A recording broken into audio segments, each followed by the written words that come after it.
여호와께 감사하라. 그는 선하시며 그 인자하심이 영원하미로다. 여호와께 감사하고 그의 이름을 불러 아뢰며 그가 하는 일을 만민 중에 알게 할지어다. 아멘. 하나님 아버지 고맙습니다. 감사합니다. 거룩하고 복된 주님의 날, 특별히 오후 찬양 예배를 하나님께서 하나님의 택한 백성들에게 허락하여 주시고 하나님의 존존으로 부르셔서 마음껏 찬양하며 경배하며 예배할 수 있는 특권 허락하신 것 감사합니다. 오늘 저희들의 예배를 통하여 하나님 영광 거두어 주시옵소서. 예배하는 모든 하나님의 백성들에게 주시고자 준비해 두신 은혜와 복이 가득가득 넘쳐나는 복된 시간 되기를 간절히 소원하오며 예수님 이름으로 기도드리옵나이다. 아멘. 할렐루야. 오늘 글쎄 여신 하나님을 찬양합시다. 주여 성령의 충만으로 충만케 하여 주시옵소서. 아멘. 성령이 오셔서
악한 권세 모두 깨뜨리고 주님 나라에 나서서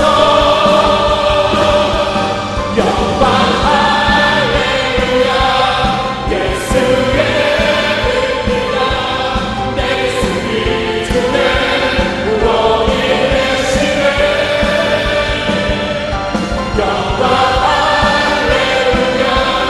예수의 이름이 능력 성도 믿음으로 성령이여 임하소서.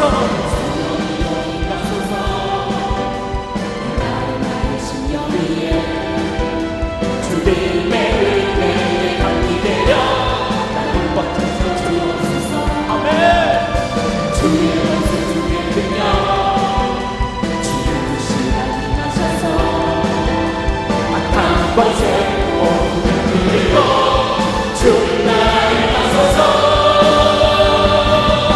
성령이여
발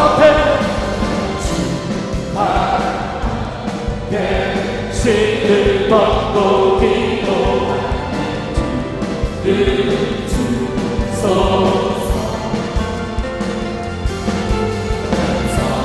영으로 영광 받은 주의 사랑 하소서.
주님, 우리의 간구를 들으시옵소서.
성령 하나님 이 땅 고치소서.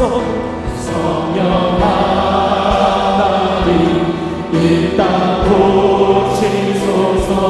죄악의 어둠 속에 우리 태워주소서. 성령의 불로 세상 헛된 맘 태우소서. 아멘. 아멘. 행하소서. 성령 하나님이시여 지금 이곳에 임하소서. 바람처럼 불처럼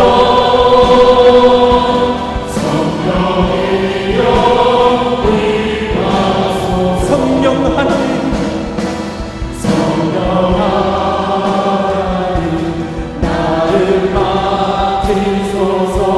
사랑으로 깨어져 지친 나를 세우게 하소서. 성령의 바람 심을 내려 살리. 성령 하나님 이 땅을 고치소서. 성령 하나님 이 땅 고치소서. 죄악의 어둠 속 헤매는 우리 태워주소서. 성령의 세상의 헛된 마음들 주의 불로 성령의 불로 태워라 주시옵소서. 아멘. 행하소서. 성령 하나님이시여 지금 이곳에 임하소서. 바람처럼 불처럼 성령이여 임하소서. 하나님 하나님이여 바람처럼 불처럼 하나님의 영으로 임하여 주시옵소서. 님이시여 지금 이곳에 임하소서. 바람처럼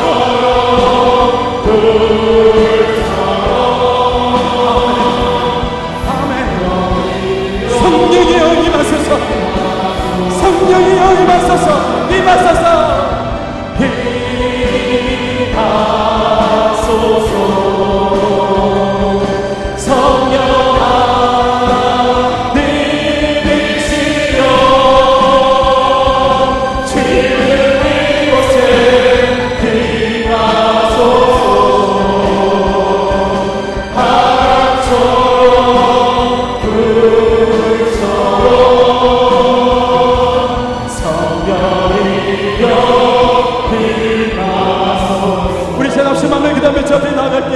오늘 아침에 말씀과 같이 재판장 앞에서도 담대히 예수 그리스도의 복음을 전하기를 멈추지 않았던 스데반의 믿음과 같이 하나님 우리에게 성령의 충만으로 충만케 하여 주시옵소서.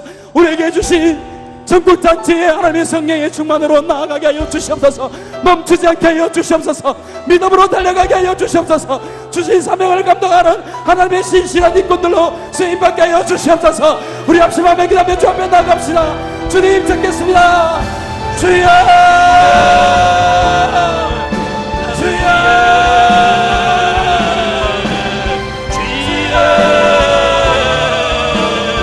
아버지 하나님이여 아버지 하나님의 명령을 구하오니 하나님 우리에게 성령의 충만을 하나님의 영으로 충만케 하여 주시옵소서. 하나님 자신의 아버지 당신의 신앙을 역사하시는 아버지 살아계신 당신의 아버지 구하오니 주의 이름에 감사하며 충만케 하여 주시옵소서. 하나님의 하나님의 가족을 임하게 하여 주시고 하나님의 하나님의 임하게 하여 주시고 하나님의 군대 임하게 하여 주시고 하나님의 성한 말씀대로 주여 아버지 하나님의 함께 하여 주시옵소서. 아버지 하나님의 임하게 하여 주시고 우리가 하나님의 참미세를 하나님의 나고 사오니 아버지 하나님 들어 주시옵소서. 하나님 감사합니다.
하나님의 말씀입니다. 마태복음 24장 1절부터 8절까지 말씀입니다.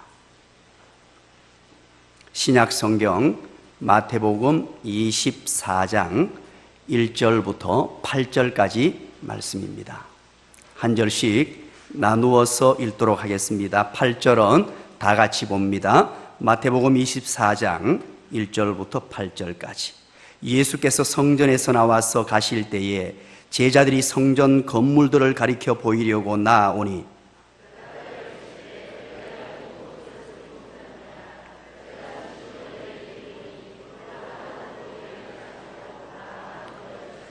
예수께서 감람산 위에 앉으셨을 때에 제자들이 조용히 와서 이르되 우리에게 이르소서 어느 때에 이런 일이 있겠사오며 또 주의 임하심과 세상 끝에는 무슨 징조가 있사오리이까?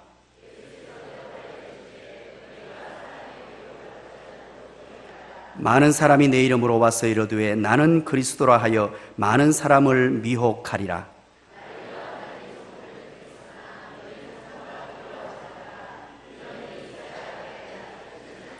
민족이 민족을, 나라가 나라를 대적하여 일어나겠고 곳곳에 기근과 지진이 있으리니 이 모든 것은 재난의 시작이니라. 아멘. 우리 옆에 분들, 앞뒤 분들 한번 인사하겠습니다. 오늘도 잘 오셨습니다. 은혜 많이 받으시기 바랍니다. 예, 감사합니다. 활짝 웃으면서 인사하시는 여러분들의 모습을 보니까 천사가 방금 내려온 것 같아요. 예, 아멘 열심히 잘하시는 분들 진짜 천사네요. 지난 수요일입니다. 화요일, 수요일에 걸쳐서 태풍이 이렇게 불어왔습니다. 그 태풍 이름을 이렇게 차바라고 하던데요. 이 태풍이 일어나고 나서 우리 대구 지역에 있는 분들은 너무 평온하게 그렇게 보냈습니다. 바람이 조금 세차게 분다, 그리고 비가 조금 온다라고 느낄 정도로 그렇게 보내게 되었습니다만, 이 제주와 부산, 울산, 경주, 양산 이런 등지, 거제도를 비롯하여 심각한 문제가 일어났습니다. 지금 이제 영상으로 지금 보여지죠. 이 영상은 우리 교회 울산에서 선생님을 하고 계시는 우리 이형록 우리 형제가 보내준 거예요. 촬영을 해가지고 거기에서 비가 와가지고 그냥 1층은 다 잠겨버리고 차는 그대로 다 물 속에 잠기게 되고 현대 자동차도 전부 잠겨버렸답니다.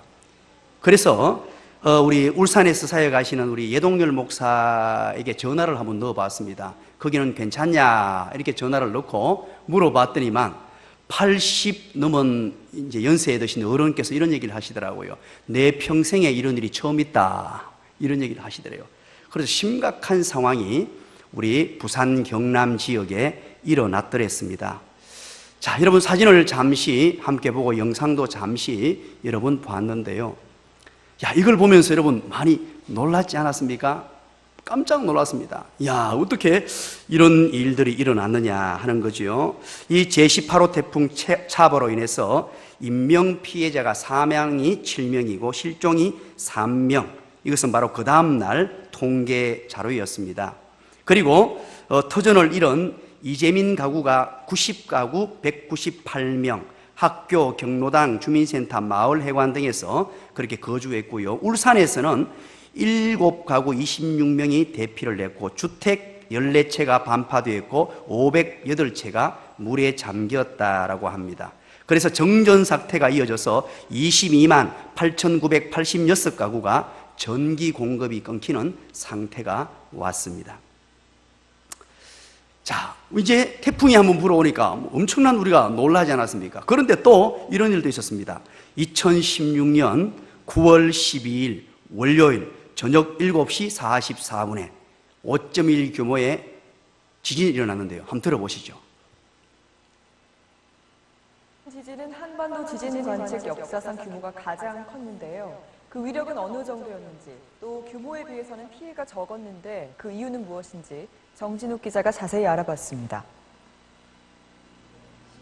규모 5.8의 지진이 강타한 경주. 3층 벽돌식 건물은 지붕이 박살나 쏟아졌고 콘크리트 기둥에도 큰 균열이 생겼습니다.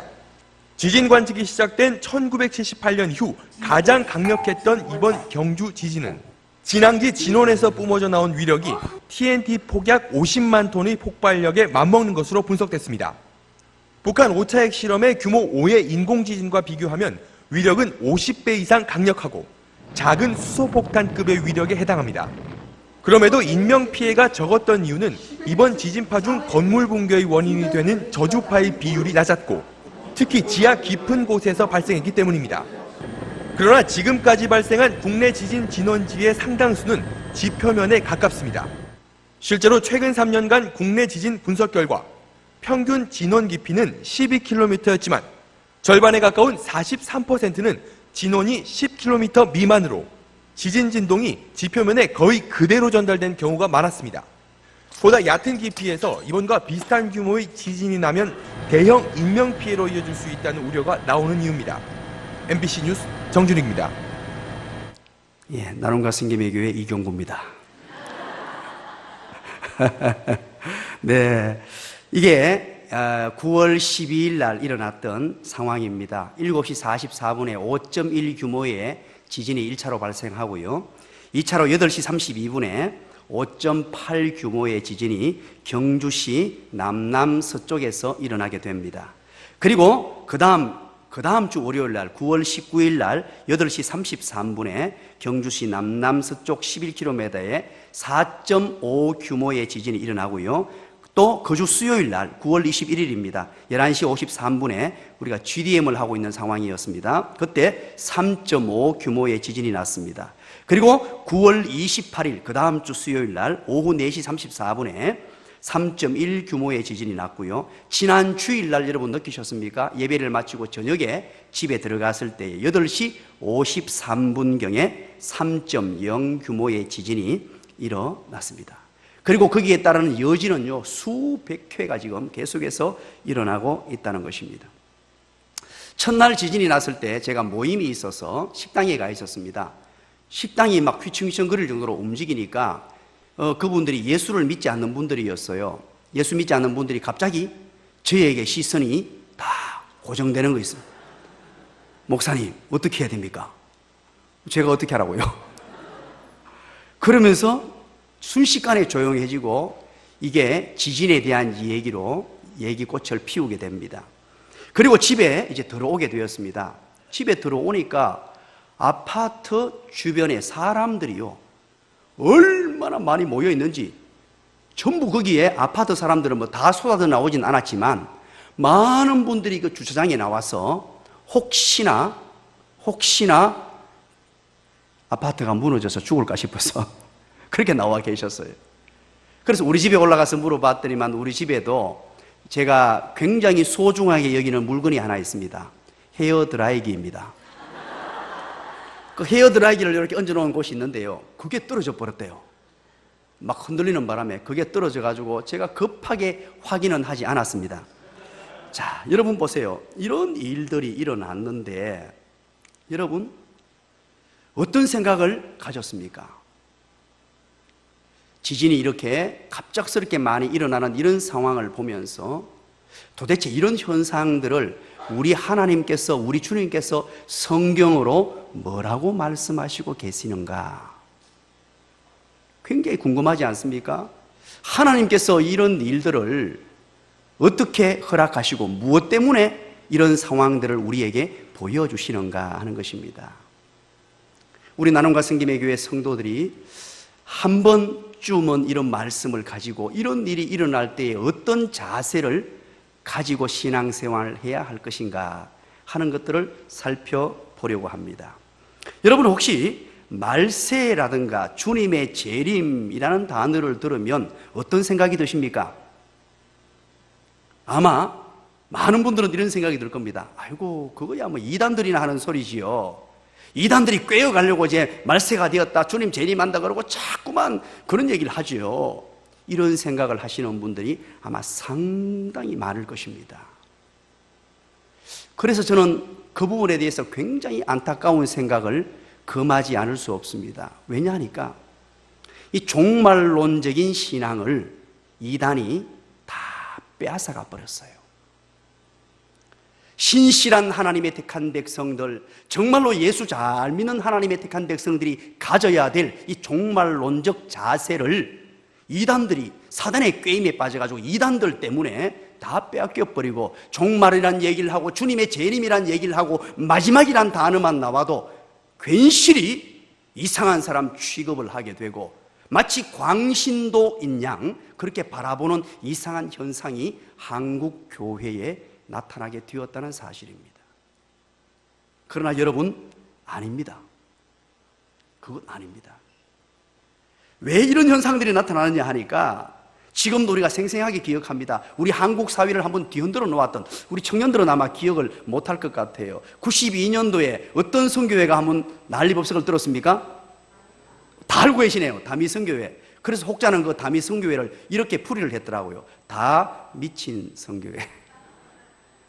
그걸 또 다베라 선교회라고 하기도 했습니다. 1992년 10월에 우리 주님 재림하신다고 흰 옷 입고 산에 올라가서 주님 맞이한다고 난리 법석을 한번 떤 적이 있습니다.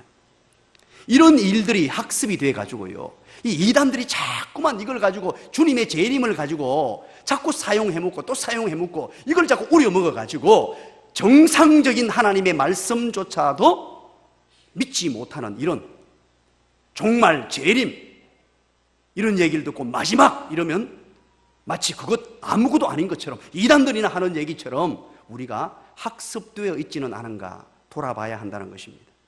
또 어떤 사람들은 이런 사람들이 있습니다.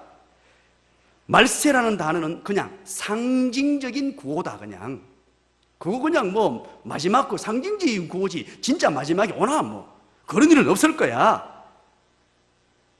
말세는 무슨 말세, 마지막은 무슨 마지막, 예수님의 재림은 무슨 재림, 이러면서 그것은 하나의 신앙의 상징화된 단어 정도로 여기는 사람이 있을 것입니다. 자, 그렇다면 오늘 이런 업무들을 가지고서 우리가 지진이 일어나고 태풍이 일어나는 이런 상황들을 오늘 본문을 통해서 어떻게 우리가 해석을 하고 우리 주님께서 뭐라고 말씀하시는지 한번 살펴보기를 원하는데요, 우리 1절, 2절부터 먼저 한번 배경을 살펴보도록 하겠습니다. 1절, 2절 다 같이 한번 읽겠습니다. 시작. 예수께서 성전에서 나와서 가실 때에 제자들이 성전 건문들을 가리켜 보이려고 나오니 대답하여 이르시되 너희가 이 모든 것을 보지 못하느냐? 내가 진실로 너희에게 이르노니 돌 하나도 돌 위에 남지 않고 다 무너뜨려지리라. 아멘. 예수님과 제자들이 성전에서 나오다가 이제 성전 건물을 보게 되었어요. 성전에 딱 나오는데 성전 건물을 딱 보게 됐단 말이죠. 그때 당시에 성전은 소위 말하는 헤롯 성전이었습니다. 자, 여러분 한번 대답을 해보시죠. 우리 구약 결혼도 하시고 공부도 하셨으니까 또 신앙생활을 오래 하셨으니까 잘 아시죠? 첫 번째 성전이 누가 지었습니까? 첫 번째 성전은 누가 지은 성전입니까?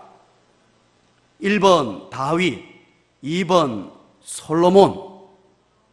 솔로몬이 지었죠. 그죠? 첫 번째 성전은 솔로몬 성전입니다. 그런데 이게 무너지게 되고 두 번째 다시 성전을 짓습니다.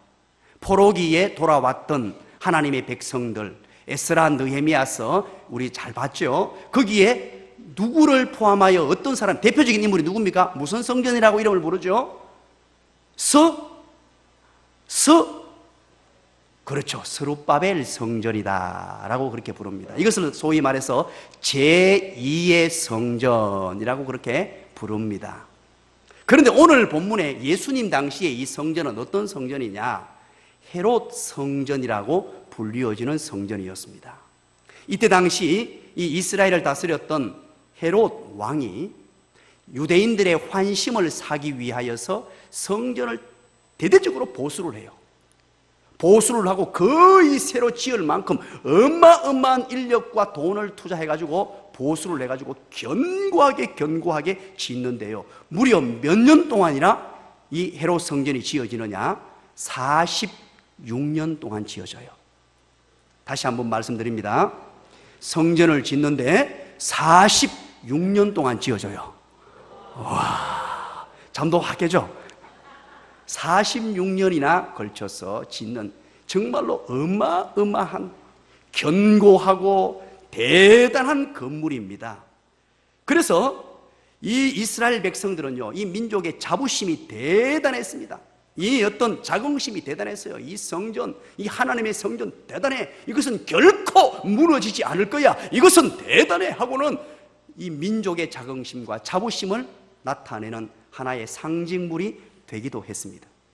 후대에 요세푸스라는 그런 유대인 학자의 글을 보면요, 이 돌 하나가 성전을 지어 올리는데 돌 하나의 크기가 얼마나 됐나 하면요, 이렇게 기록을 하고 있습니다. 길이가 무려 12m, 세로는 6m, 넓이가 36m, 높이가 6m. 정수 고마워요. 돌 하나의 크기가요 어마어마했습니다. 길이가 12m나 되니까요, 제가 키가 2m가 좀 안 돼요. 그러면 어떻게 됩니까? 저를 6개 갖다 붙여놔도 안 된다는 거예요. 이렇게 긴 돌들을 쌓고 쌓아가지고 아주 견고한 어마어마하게 큰 돌들로 그렇게 세워져 있었고요. 그리고 성전뜰은 대리석으로 깔았고 문은 구리로 만들었으며 최고 좋은 것들은 전부 거기에 견고하게 갖다가 세워놓은 건물이었습니다.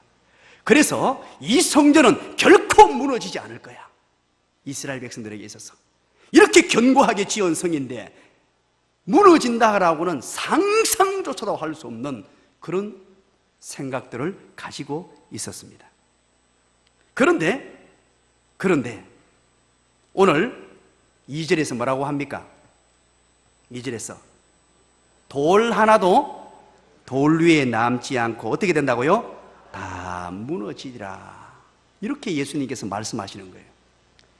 성전을 바라보시면서 쭉 나오시다가 이제 이거 보이느냐 하고 내가 너희에게 이르노니 하면서 돌 하나도 돌 위에 남지 않고 다 무너지겠다 이런 얘기를 하셨단 말이에요. 자, 그러면서 3절에 한번 보시죠. 3절에 다 같이 읽겠습니다. 시작.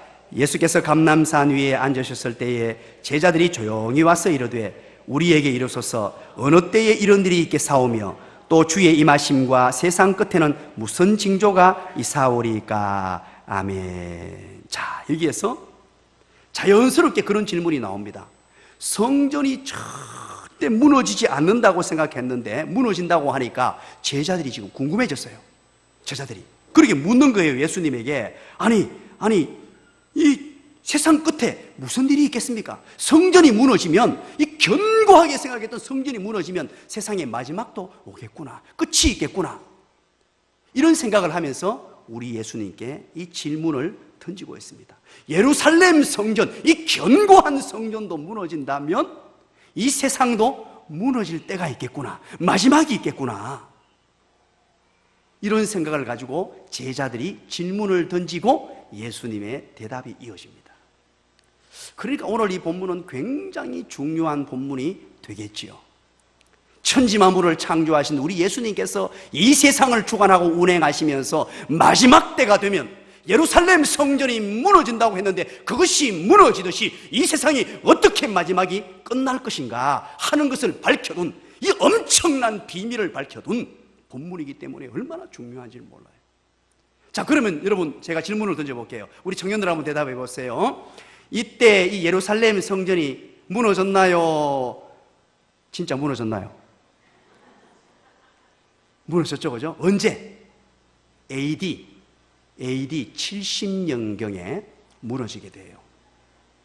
예수님이 이제 부활 성천하시고 난 뒤에 약 한 40년도 채 안 되어서 성전이, 예수님의 예언이 그대로 이루어져요. 그때 당시에 로마의 황제였던 베스파시아누스 황제의 아들 티도라는 장군, 디도라고 하기도 합니다. 이 장군이 군대를 일으켜가지고 예루살렘을 점령합니다. 점령하고 그때 기록에 보면요, 유대인들이 몇 명이나 학살이 되냐면요, 100만 명이 학살돼요. 처참하게 죽습니다. 로마가 일어나가지고요, 어마어마한 대학살을 일으키고, 그리고 나서 한 일이 뭐냐 하니까 예루살렘 성전을 무너뜨려 버립니다. 말 그대로 돌 위에 돌 하나도 남지 않도록 다 무너뜨려 버리고, 단 남아있는 건물이 딱 한 가지 있습니다. 이제 동문서문이 있는데요, 서쪽 벽 한 칸을 남겨두고 다 무너뜨려 버려요. 이건 왜 남겨두느냐? 후대에 우리가 이거 무너뜨렸다는 것을 자랑하기 위해서. 서쪽 벽 하나를 남겨두고 다 무너뜨려 버렸어요. 그런데 지금은 이것을 이제 서쪽 벽이라고 부르지 않고요, 지금은 뭐라고 부르는 줄 아세요? 다 같이 시작. 그렇지요, 통곡의 벽이라고 부릅니다. 지금도 유대인들은요, 때마다 가서 거기에서 기도를 합니다. 나머지 하나 남은 걸 가지고 거기다 기도문을 적어놓고, 그러다 보니까 아마 전 세계의 사람들이 가서 거기에서 기도하는 이런 재미있는 현상도 나타나게 되었습니다. 자, 예루살렘 성전이 이렇게 무너졌어요. 예수님이 말씀하신 그대로 예수님이 부활하시고 성천하신 이후 40년 이후에 그냥 무너져 버렸단 말이에요. 그렇다면 이제 예수님이 하신 말씀, 이 세상도 무너지리라, 이 세상도 무너지겠다는 이 말이 얼마나 더 큰 무게로 우리에게 다가옵니까? 그래서 오늘 본문을 통해서 마지막 때의 징조와 마지막 때의 비밀을 살펴보려고 합니다. 마지막 때의 징조가 어떤 징조가 나타나겠느냐? 우리가 마지막이 어떤 줄, 언제인 줄 알아야 될 것 아닙니까? 그죠? 마지막 때, 예수님의 재림의 때 6절, 7절, 8절을 쭉 보시면요, 6절, 7절, 8절 이런 일이 일어나겠다. 난리와 난리 뭐 일어나고 민족이 나라가 나라를 대적하겠고 기근같이 이러고 8절에 뭐라고 그럽니까? 다 같이 한번 읽어봅시다. 시작. 그렇죠. 이 모든 것은 재난의 시작이니라. 이런 징조가 있는데 이게 끝이 아니고 이런 일이 일어나는 것을 보거든 이제 드디어 재난이 시작되었다고 봐라 하고 이제 예수님께서 말씀해 주시는 거예요. 우리 사회적 현상에서 우리가 보는 눈에서 오늘 말씀을 통하여 아, 이런 일이 일어나고 있네. 마태복음 24장에서 예수님이 말씀해 주신 천지만물을 창조해 주신 우리 주인 되신 그 주님께서, 우리 하나님께서 이렇게 말씀하셨는데 이런 일들이 일어나고 있네 싶거든. 아, 이제 마지막이 되었고 재난이 시작되었구나. 이제 마지막이 시작되었구나. 이렇게 확인하라고 말씀을 해주고 있습니다. 그렇다면 여러분, 이 마지막 그러는데요, 우리가 날마다 마지막 그러면은 우리가 사는 이 시대를 개념으로 자꾸 마지막이라고 하기 때문에 마지막의 개념이 잘 안 잡혀요. 그런데 마지막이라는 개념을 잡을 때 우리는 어떻게 잡아야 되느냐 하면 역사 전체를 두고 잡아야 돼요. 큰 덩치에서 하나님께서 창조하신 그때부터 해서 큰 그림으로 봤을 때 이 마지막이라는 단어를 우리는 제대로 잡아야 됩니다. 히브리서 1장 1, 2절에 보면요, 옛적의 선지자들을 통하여 여러 부분과 여러 모양으로 우리 조상들에게 말씀하신 하나님이 이 모든 날 마지막에는 아들을 통하여 우리에게 말씀하셨으니 이 아들을 만유의 상속자로 세우시고 또 그로 말미암아 모든 세계를 지으셨느니라. 아멘. 옛날에는 선지자들을 통하여 여러 부분과 여러 모양으로 옛날 조상들에게 말했는데 마지막이 되면 아들을 통하여 말하겠다. 마지막에는 누구를 통하여요? 아들. 그럼 아들이 누구세요? 예수님입니다. 그래서 우리는 예수님이 역사 큰 전체로 봤을 때에 예수님이 이 땅에 오신 것을 마지막이라고 봅니다. 예수님이 이 땅에 오셔서 인류를 구원하시고자 구원 사역을 시작하신 그것을 바로 마지막이라고 얘기하는 거예요. 그래서 그러면 지금 우리가 사는 이 시점은 뭡니까? 마지막에 마지막쯤 되겠죠. 그래서 우리의 신앙의 선배들이 이것을 뭐라고 불렀습니까?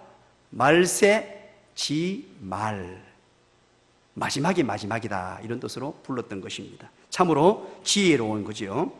자, 그런데 보십시오.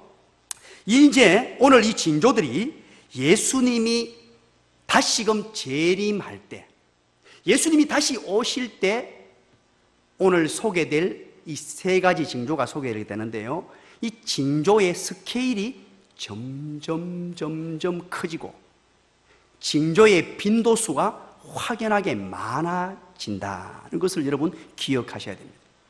오늘 이 본문을 보면서 어떤 일이 일어나느냐, 우리 예수님께서 말씀하신 이 일이 어떤 일이 일어나느냐, 이것을 보면서 이 빈도와 횟수가 많아지고 크기가 어마어마하게 커진다는 것입니다. 그러면서 이것이 반복될 것입니다. 계속해서. 자, 그러면 첫 번째 무슨 징조인지 우리가 한번 살펴보겠습니다. 첫 번째 징조입니다. 우리 4절, 5절을 보면은 명확하고도 정확하게 우리 예수님께서 밝혀두셨습니다. 여러분이 한번 대답해 보시기 바랍니다. 읽고 난 이후에 4절, 5절 시작. 예수께서 대답하여 이르시되 너희가 사람의 미혹을 받지 않도록 주의하라. 많은 사람이 내 이름으로 와서 이르되 나는 그리스도라 하여 많은 사람을 미혹하리라. 아멘. 바로 종교적 미혹입니다. 바로 이단이란 말이지요.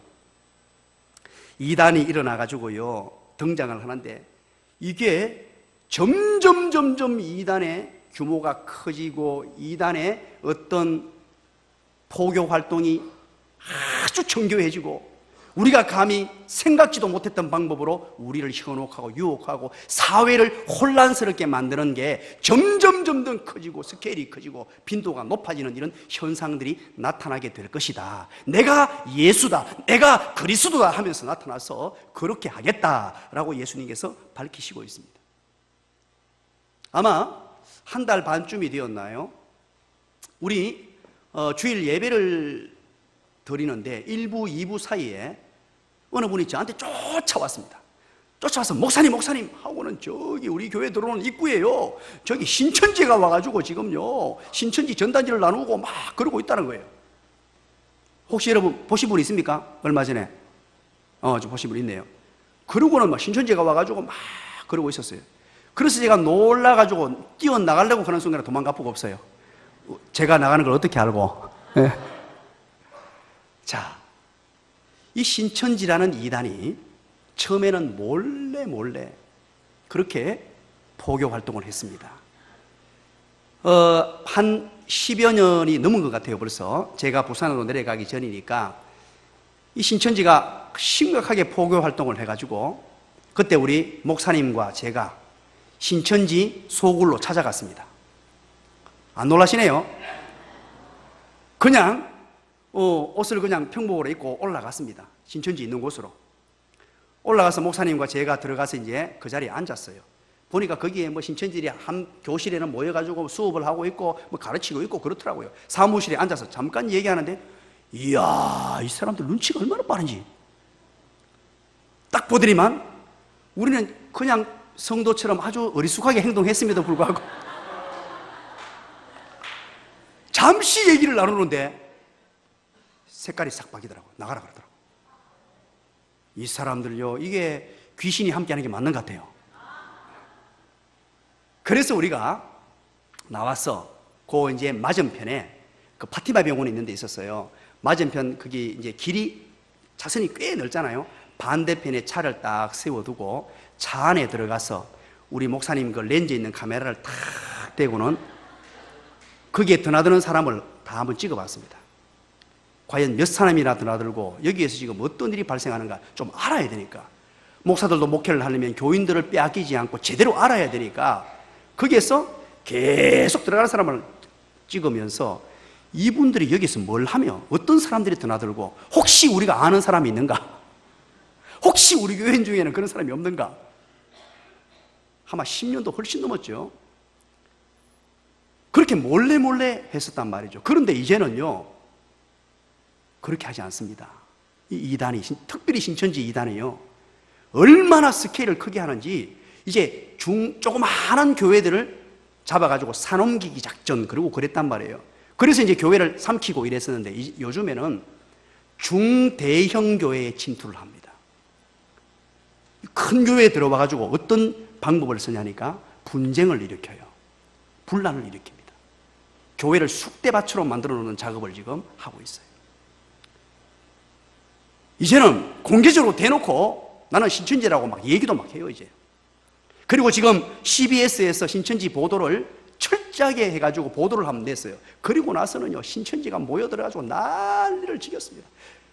CBS 방송국마다 전국 지사 앞에 데모를 하고 난리를 지겼어요. 이제 밖에 나와서 전면전으로 자기들이 하겠다는 뜻이지요. 점점 종교적 미혹이 증가하고 스케일이 커지는 일들이 일어나거들랑 이게 마지막 때가 되었다, 우리 주님 재림하실 때가 되었다 알아라고 얘기를 합니다.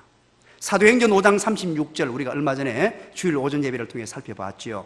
그때 드다라는 사람이 나타나가지고 내가 예수가 다시 왔다, 내가 재림했다 그랬단 말이에요. 그게 AD 44년입니다. 예수님이 부활하시고 성천하신 지 10여 년 후입니다. 10여 년 그 후부터 시작해서 이단이 등장하기 시작했어요. 드다라는 사람이 공식적으로 1호 이단으로 등장해요. 그런데 그 1호 이단 앞에 몇 명이나 따라갔다고 사도행전에 기록하고 있죠. 몇 명이 따라갔다 그랬죠? 몇 명이 따라갔다 그랬죠? 자, 여러분, 기억력이 모자라야 그들랑 따라서 합시다. 기억력이 모자라야 그들랑 눈이라도 밝아야 된다. 400명, 그죠? 400명이 거기에 모여들었어요. 기가 찹니다. 그 어설픈 사람 앞에도 400명이 모여들어가지고 이단을 추종하는 이런 현상들이 그때 나타났다는 것입니다. 그런데 지금요, 얼마 전에 우리 주일날 대대적으로 서울에서 모였죠. 신천지가 어마어마하게 총동원연이 내려서 모였습니다. 그래서 그 주간에 어떤 재미있는 현상이 나타나냐면요, 우리 목사님들에게 연락이 왔어요. 혹시 교인 중에 빠지는 사람이 있거들랑 신천지일 수 있으니까 조심하라는 거예요. 전부 서울에 동원연이 내려가지고 버스 대절에서 다 올라갔어요. 그런데 그들이 꽉 찬 인원을 몇 명으로 본 줄 아십니까? 14만 4천이 되면 이제 세상 끝났다 그러고 자기들이 얘기했단 말이에요. 그런데 그날 모인 인원이 14만 4천을 훨씬 넘겨버렸대요. 그런데도 세상이 안 끝났어요. 그거 하나만 봐도 거짓말인데, 그죠? 이런 종교적 미혹, 신천지뿐만 아니고 수많은 이단들이 어마어마하게 많습니다. 이단에 해제되려고요, 돈을 쓰고, 지금 총회에다가 돈을 쓰고, 별 희한한 짓을 다 하고 있어요. 이런 현상들이 있을 때 여러분, 마음에 어떤 마음을 가지시면 되냐면, 아, 우리 주님 재림하실 때가 되었구나. 이런 마음을 가지시라는 거예요. 자, 두 번째입니다. 6절, 7절에 나와 있습니다. 6절, 7절 다 같이 한번 읽어볼게요. 시작. 난리와 난리 소문을 듣겠으나 너희는 삼가 두려워하지 말라. 이런 일이 있으되 아직 끝은 아니리라. 민족이 민족을, 나라가 나라를 대적하여 일어나겠고 곳곳에 기근과 지전이 있으리니. 아멘. 여기서 난리와 난리 소문을 듣겠으나, 이것은 공동번역에서는요 이렇게 번역해 놨습니다. 또 여러 번 난리가 일어나고 전쟁의 소문도 듣게 될 것이다. 표준어 번역에서는 전쟁이라는 단어로 두 단어를 다 바꿔놨어요. 이건 바로 전쟁을 말합니다. 즉 사회적 혼란을 가중시키는, 나라와 나라가, 민족이 민족을 전쟁하는 일들이 일어나게 되겠다라는 것이지요. 그런데 이 공산국가가 이제 어느 정도 망하고 끝나면, 소련이 붕괴되고 이러면 전쟁이 없어지고 평화가 오겠다라고 사회학자들이 한때는 공언을 했습니다. 그런데 그거 전부 거짓말이 돼버렸어요. 전쟁이 없어졌나요? 아닙니다. 전쟁의 스케일이 점점 커지고 전쟁이 점점 많아지는 현상이 나타날 것이다. 예수님이 말씀하셨거든요. 이러되면 우리가 다시 한 번 더 확인하라는 겁니다. 여러분, 우리 역사를 정확하게 다 알 수는 없습니다만 한 5,500년 역사를 전부 총망라해 봤을 때에 그동안의 역사를 보니까 전쟁이 14,530번의 전쟁이 일어났다고 합니다. 이것은 평균 한 해에 2.6회의 전쟁이라고 합니다.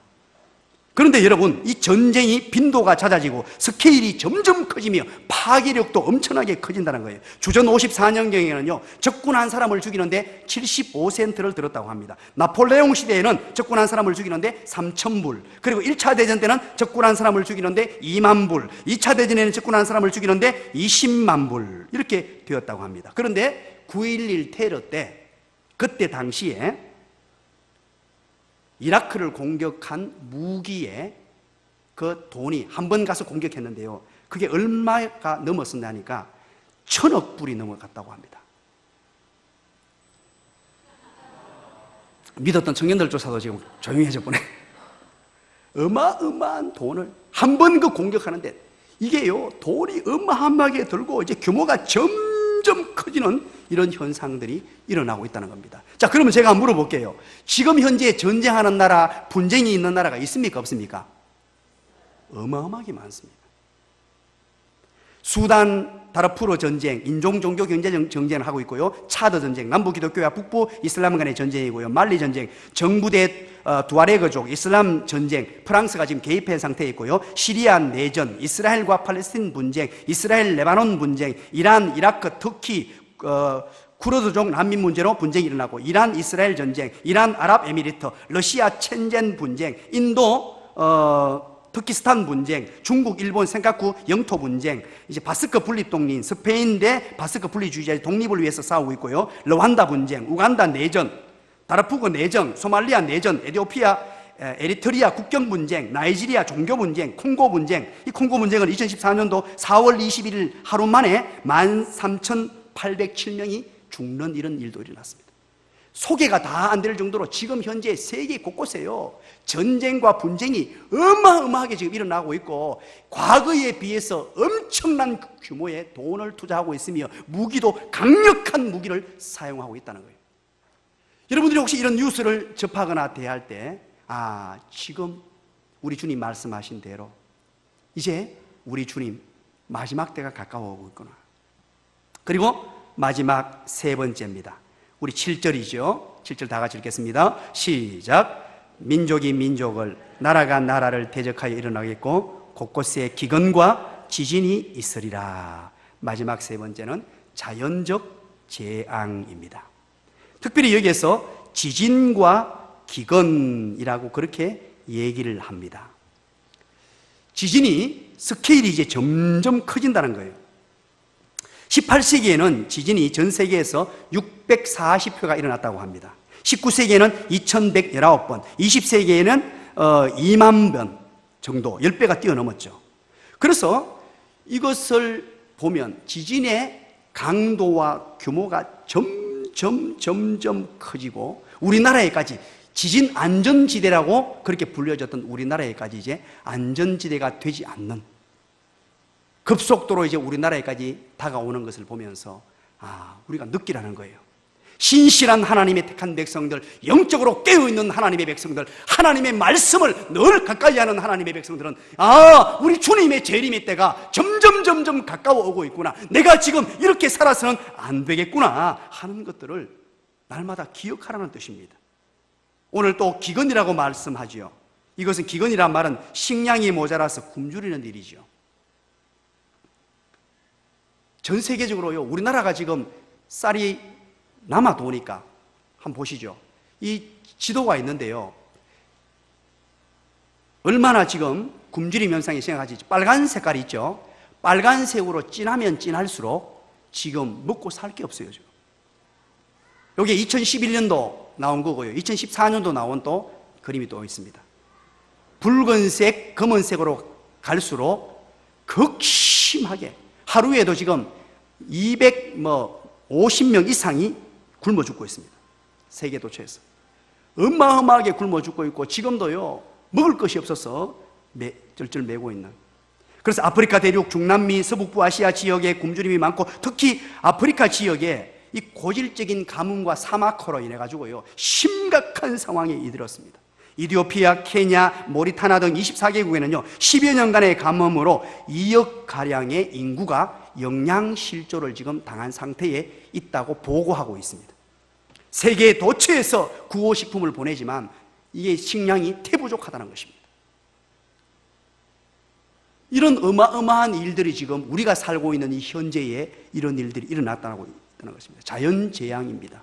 태풍이 불어닥치고 기근이 오고, 이런 일들을 바라볼 때 우리는 우리 주님 재림하실 때가 가까워 오셨구나. 그런데 중요한 게 있습니다. 마지막 때의 비밀입니다. 마지막 때 비밀만 우리가 한번 살펴보고 오늘 마무리를 지으려고 하는데요, 36절입니다. 한번 보시죠. 정말로 중요합니다. 이걸 꼭 알아야 우리가 마지막을 어떻게 보낼 것인가를 알 수 있습니다. 36절 다 같이 읽겠습니다. 시작. 그러나 그때는 아무도 모르나니 하늘의 천사들도 아들도 모르고 오직 아버지만 아시느니라. 아멘. 그날과 그때는 어떤다고요? 아무도 모른다. 심지어 누구까지 모른다고 기록하고 있습니까? 아들까지도, 예수님까지도 모르기로 작정하셨어요. 이걸 스스로 모르기로 작정하신 거예요. 하나님 되신 분이 모를 수가 없죠. 모르기로 작정했다는 말은 너희들 이거 누가 와가지고 언제 예수님 재림하고 언제 종말이다 이런 말 할 때 현혹되지 말라는 뜻이에요. 누가 와서 무슨 말을 하고 어떤 논리를 갖다 대고 어떤 여러분들을 설득하는 말을 할지라도 그건 전부 거짓말이요 가짜입니다. 이게 마지막 날의 비밀이에요.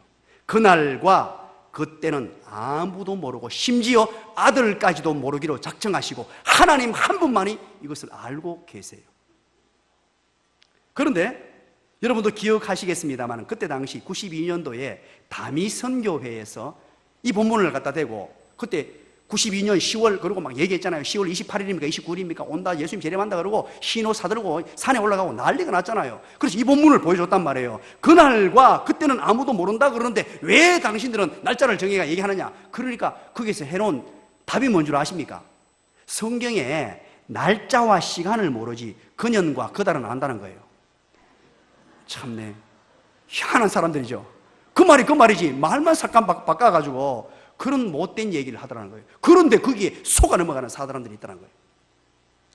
여러분 절대 거기에 속아 넘어가면 안 됩니다. 그럼 보세요. 42절 그 비밀을 이렇게 숨겨두신 이유를 밝히고 있어요. 42절입니다. 다 같이 읽습니다. 시작. 그러므로 깨어있으라. 어느 날에 너희 주가 임할는지 너희가 알지 못함이니라. 아멘. 깨어있게 하기 위해서 그렇게 했다는 것입니다. 우리 집에 아이들이 있습니다. 아이들에게 공부를 시켜놓고 집에 이제 만약에 밖에 나갑니다. 숙제를 내놓고, 자, 오늘 분량이 요거다. 몇 페이지에서 몇 페이지까지 공부하고 있고 조용히 공부해라. TV 보지 말고 그래 공부해라. 그러고 나갔단 말이에요. 그리고 아빠 엄마는 이제 지금 7시에 나가면서 한 10시 되면 들어온다. 그러고 나갔단 말이에요. 그러면 애들이 어떻게 하겠어요? 7시부터 9시 55분까지 열심히 뛰어놉니다. 7시부터 9시 55분까지는요 온갖 후작질 다 하고 놀 거 다 놀고 TV 다 보고요 실컷 놀다가 9시 55분이 되면 야 드디어 주님 오실 때가 되었구나. 이제 우리 아빠가 오시는데 공부하는 척 해야지 하고 준비 딱 하고 5분 딱 앉아가지고 정말로 3시간 동안 열심히 한 것처럼 연기할 수 있다는 거예요. 우리 아이들이 그렇다는 말이 아니고 예를 들면 그럴 수 있단 말이에요. 그래서 우리 예수님께서 왜 이것을 비밀에 붙이고 이런 비밀을 밝히시냐 하면 언제 온다 그러면 그전까지는요 허랑방탕하게 마음껏 놀고 세상 즐기다가 주님 오실 때가 됐으니까 그 하루 전에 딱 모여가지고 이제 할렐루야 할렐루야 놀렐루야 하고 박수치고 앉아가지고 그렇게 살지 말라고. 이것을 가리켜서 우리는 뭐라고 말씀하시는 줄 아십니까? 종말론적인 삶의 자세라고 말합니다. 우리 주님 언제 오실지 모르니 날마다 주님 오실 것을 기대하며 준비하며 사는 인생, 내일 주님 오시더라도 우리 주님 앞에 부끄럽지 않는 인생 되게 하기 위하여 최선을 다하여 사는 삶. 오늘 이 밤에 예배 마치고 우리 주님 오시려나, 오늘 저녁에 내가 잠잘 때 예수님 오시려나, 이 사건들, 이런 어떤 세 가지 이 징조들을 바라보면서 늘 준비하라는 거예요. 그날과 그때는 아무도 모르지만 이 징조들을 보면서 야 주님 오실 날이 이제 가까웠구나, 내가 대충 살아서는 안 되겠구나, 대충 예수 믿어서는 안 되겠구나, 이 복음 전하는 일에 게을러서는 안 되겠구나, 내가 예수를 믿어도 제대로 믿어야지, 익하고 있을 시간이 없구나, 시간 허비할 시간이 없구나, 지진 나는 걸 보고 태풍이 불어오는 걸 보고 이단들이 저렇게 날뛰는 것을 보면서 날마다 깨우쳐야 될 것이, 아 우리 주님 오실 날이 가까웠으니 내 사명 감당해야지, 우리 주님 내일이라도 오시면 내가 어떡하나. 정말로 최선을 다해서 하루하루를 아끼면서 주님의 영광을 위하여서, 주님 말씀하시는 이 사명을 위하여서 달려가는 삶을 살라고 그 시와 그 때 아무도 모르도록 그렇게 비밀에 붙여놓으신 거예요. 말씀의 결론을 맺습니다. 우리는 현대를 살아가면서 요 근래에 와서, 특별히 2016년에 와서 많은 자연적 이상 현상들을 보게 되고, 또 국가적으로 굉장한 어떤 나누어지는 이 어떤 사회적 혼란을 경험하게 되기도 하며, 여러 가지 일들 속에서 우리가 문제적 현상들을 보게 됩니다. 이럴 때 그리스도인으로서 이것들을 어떻게 정리하며 이 시대를 살아갈 수 있을까? 그것은 다름이 아니라 주님 오실 날을 고대하며 종말론적 삶의 자세를 갖추어서 오늘 하루를 살더라도 주님 뜻대로 주님 영광 위하여 이 사명 감당하는 것. 특별히 오늘부터 이제 VIP 153 미션이 시작되었습니다. 하나님 사랑, 이웃 사랑, 복음전도 양육 훈련, 이것이 바로 우리 사명이 짐이 아니라 날개임을 알고 여기에 혼신의 힘을 다하는 인생, 이렇게 살면 다른 곳에 눈을 돌릴 겨를이 없습니다. 그래서 오직 우리 주님 위하여 우리 사명 잘 감당하심으로 하나님의 기쁨이 되며 세상의 희망이 되는 그런 특별한 하나님의 사람들 다 되시기를 주님의 이름으로 간절히 축원드립니다. 하나님 고맙습니다. 감사합니다. 오늘 마지막 때의 징조와 비밀을 밝혀두신 하나님 감사합니다. 이 마지막 때의 징조와 비밀들을 잘 기억하여서 종말론적인 삶의 자세를 가지고 오늘 하루를 살더라도, 내일 주님 재림하시더라도 정말로 주님 앞에 떳떳하게 헌신하며 충성하며 살았다라고 고백하며 살 수 있는 그런 복된 인생들 다 될 수 있도록 인도하여 주시옵소서. 예수님 이름으로 기도드리옵나이다. 아멘.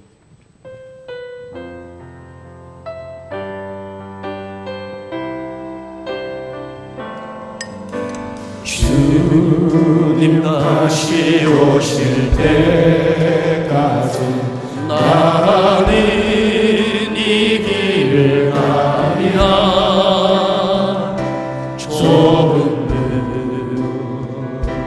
좁은 길 나의 십자가 지고 나의 가는 이 길 끝에서 나는 주님을 보리라. 영광의 주님 나를 맞아주신 주님 다시 오실 때까지 주님 다시 오실 때까지 나는